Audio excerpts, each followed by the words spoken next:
This is a true story. It was written years ago, and the story goes like this: that there are people that are very religious Jews, very good religious Jews, wonderful people, but they're very opposed to the idea that there's people that do miracles and that there's rebbes and that there's that, the miracles may be stopped with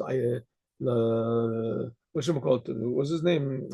Elijah the prophet or somebody. Anyway, whatever they think, but they're very against this whole idea of miracles, and especially they're against Chabad, especially against Chabad. All right, they have their reasons, whatever it is. Anyway, so they're very against. So, but on the other hand, deep down, they know that there's no real basis for this, no real basis for it. But it's if everybody does it, and the rabbis say you should do it, so they don't ask questions. Okay, there was a couple that they didn't have children for a long time. Usually, the ones who oppose Chabad usually is more the men than the women, although there are very glaring exceptions, but usually it's the men. The women are more open. And so this woman, they didn't have children for a long time. And she was in New York for whatever. She told her friends, and her friends said, we should go by the Rebbe, Lubavitcher Rebbe. So she went by the Lubavitcher Rebbe. She did it. She went with her friends. And I don't even think she said anything. I don't think so. But in any case, the Rebbe, maybe she did say, for dollars. People go by Rebbe for dollars. The Rebbe used to give out, every Sunday, he would give out dollar bills to people. And he would say, give this to charity, or you can exchange it and give another dollar for charity. And then he would give people, you say blessing and success. And sometimes people would have little questions they would ask. So she said, I don't have any children. So the Rebbe said, here is $1 for you. Here's $1 for your husband. And here's $1 for the child, to be born. Oh, she was tremendously happy. So she left. She left. She was very happy. And she went back home. And the Rebbe said something like, here's for your husband. I know he doesn't want to come, or something like that. He doesn't want to come here. So she came back home and she gave the $1 to her husband. She gave the $1 to this. And said, so she told her husband that the Rebbe said, for your husband. I know he doesn't want to come. So he was very impressed by this. And he kept the $1. He held on to the $1. He changed it, gave money to charity. He gave a lot of money to charity anyway, but he held on. And they waited for her to become pregnant and give birth to a child, but it didn't happen. She didn't get pregnant. And of course, she didn't have any child. So she said that she was going to go to the Rebbe again and ask. So the husband took out the $1 and said, give this $1 back to your Rebbe. I don't want to have anything to do with it. And, you do whatever you want to, whatever makes you happy, but you should know I want absolutely no part of all of this mumbo jumbo that you're doing. And, leave me out. So she went back to the Rebbe. She went with her friends. I guess they went to New York. She went back to the Rebbe. She was not a follower of the Rebbe, but she knew the Rebbe was a great person and that his blessings did work for other people. So it doesn't help. It doesn't hurt.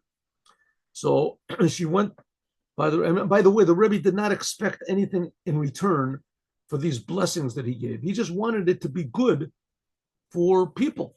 Just wanted it to be good. People wanted to have children. They should have children. Okay, so she went by the Rebbe again, and she thought, to say something about her husband.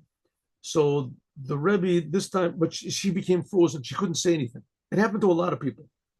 They went, and all of a sudden they had things to say, but they forgot they didn't say anything. So the Rebbe said, here's $1 for you. Here's, if I'm not mistaken, here's $2 for your husband. And here's an additional $1 for the children. So she very, happy. She was an additional $1 for her husband.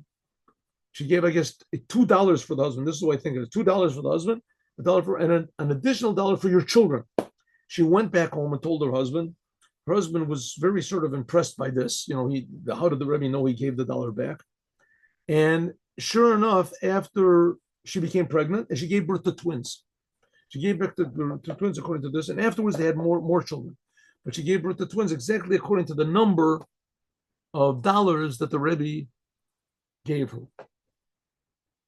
And there are other stories, but as a short story, I know a person personally that told me that he had a disease, and the doctors told him he was going to die. And he went to the Baba Sali to I have a picture of him. Baba Sali, the Rabbi Abu Chatzera. Yisrael Abu Chatzera. There's a picture of him. Ever see? And he said, I can give you one more year. If you want more than that, you have to go to the Lubavitcher Rebbe.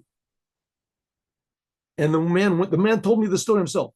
No, his son told me the story. His son told me he went to the Lubavitcher Rebbe, and the Rebbe, he said, I was by the Baba Sali, and he gave me $1. He gave me a year. He said, if I want more, I'll give it to you. So the Rebbe counted out dollars. He counted out $7 to him. And he said, this is for long life. And the person lived another 7 years.